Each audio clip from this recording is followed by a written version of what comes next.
Xin chào tất cả mọi người nha. Rồi hôm nay mình sẽ dẫn các bạn và mình đi xem chú trâu sáu răng nhá. Chú trâu sáu răng đẹp cực kỳ. Không muốn like cả.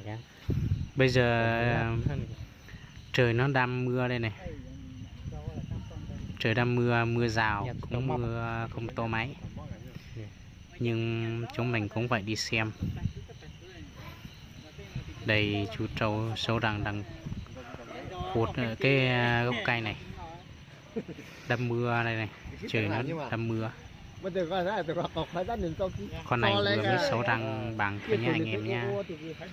Đầu đẹp lắm, trâu hộ Lào ấy. Nhìn trâu này, trâu 2m07-08 thôi, vanh ấy, vòng ngực ấy. Nhưng mà trâu thì nó hôi thất nhá anh em nhé. Đây chúng mình ba anh em đi xem.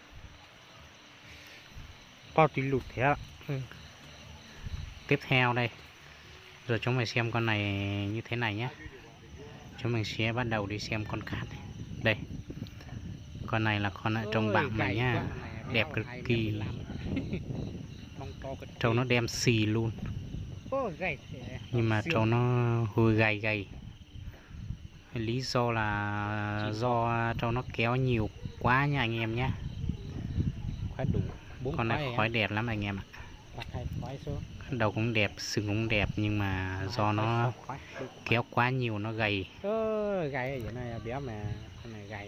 Con này nếu mà béo tròn là cỡ 2m10 trở lên, tầm 2m10 15 nhé.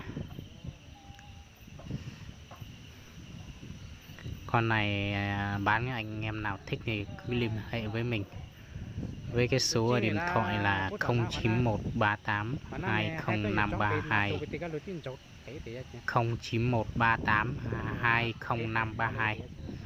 Rồi mình sẽ dẫn anh em vào mua. Hiện tại con này là giá là 85 triệu nha anh em nhé. Con này không nó to lắm, trâu nó không to lắm, nhưng mà do nó quá gầy thôi. Đẹp, trâu này trâu lông nó đem xì đẹp cực kỳ luôn. Đầu cũng đẹp, mắt cũng đẹp nha.